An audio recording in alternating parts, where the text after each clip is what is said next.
Hey folks, Lord Thunder Monkey back here again with you. We're doing a quick video on my car rolling over 400,000 miles.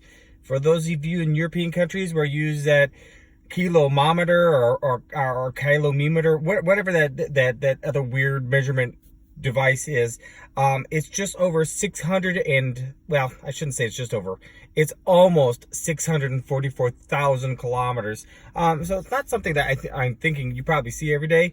This is actually my last fuel. God, that is filthy, isn't it? Filthy dirt. It looks even worse in the video. Look at that. Oh, now it's clean. Look at that, beautiful. But I was getting 53.4 miles a gallon over the last 527 miles, which was my last tank of fuel where I was on the interstate, and I was also on town driving, Ubering people around, driving to my different grocery stores as I do on Saturday nights. So, you know, basically all kinds of driving. And I'm gonna flip this aside here. We're gonna catch that. There we go.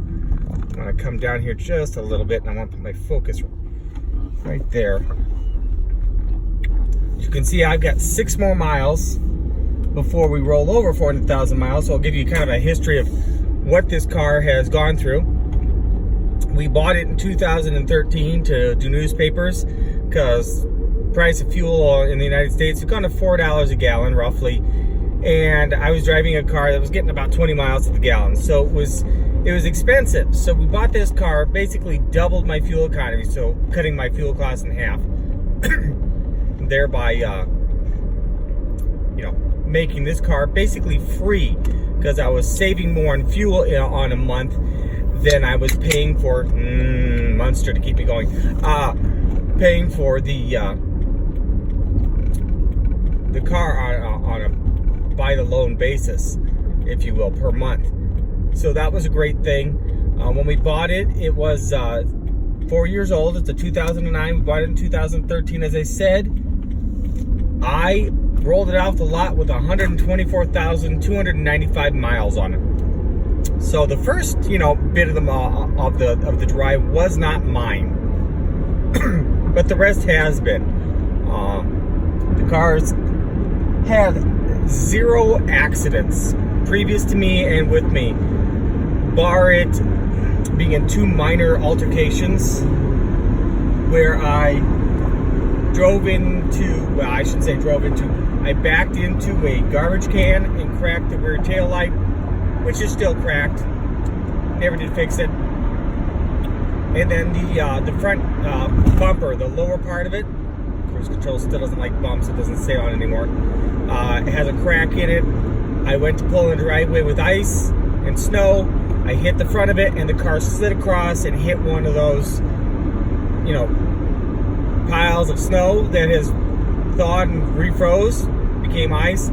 That has also never been fixed. But other than that, the car has not been beat up too bad by hail or random landscaping trees.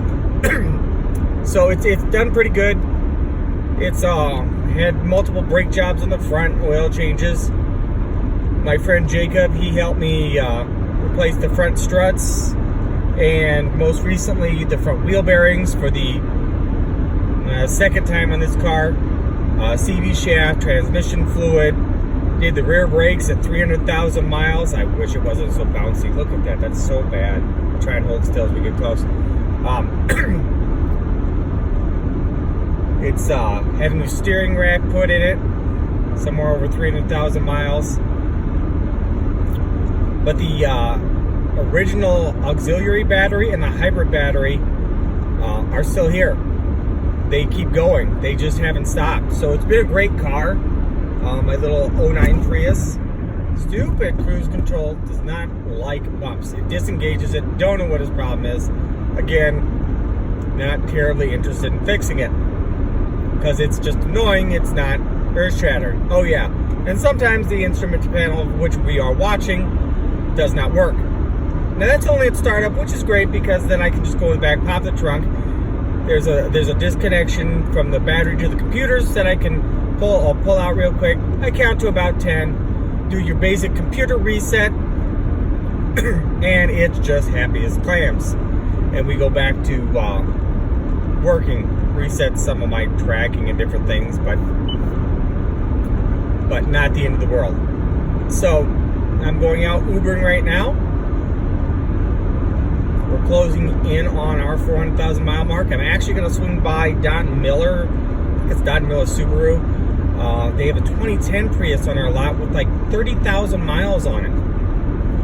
Who didn't drive that car? Man, that's $3,500 a year. What old person bought this car? Not that old. Leave me out of this, Jonesy.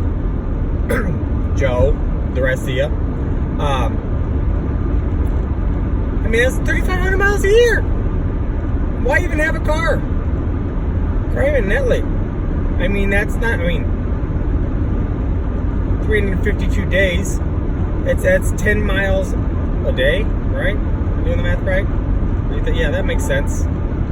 So, yeah. I'm gonna go look at it. If it's got leather, it's definitely on my list. Not that I want leather, because I'm like, oh my gosh, I must have leather. No, more so to the fact that when people puke in my car, it's just gonna be a whole lot easier to clean up. That way, on those times when it does happen, I clean out the car, dry the car out quickly, and I can go back to work, taking the money for cleaning the car, as well as being able to go out and continue working. Not to mention overall cleaning of the car, people spill coffee or it just gets dirty. It's so much easier. So here we go. We're closing down on it now. I might go silent just to revel in the moment. Let the reveling begin. Somebody look up reveling and tell me what that means. I just hope that's the proper wordnology. Not terminology, wordnology. Reveling, reveling, reveling. Still reveling. Reveling some more. Come on, baby. There it is! Boom! 400,000. Love that. Oh, let's take a screenshot picture of what, as I careen all over the road. Okay, awesome. 400,000. So, I hope you guys enjoyed the video as we finally clocked over the 400,000 mile mark. I'm gonna probably put a, dang it, stupid cruise control. Let's go. Oh, no, you won't even re-engage you. Anyway, hope you enjoyed it. I hope you get your car to 400,000 miles too. Feel free to tell me how inferior my car is to whatever it is you're driving. And then tell me how much your car makes you and how much your car costs you. So, nanny, nanny, boo, boo. I'm Lord Thunder Monkey. We'll see you next time.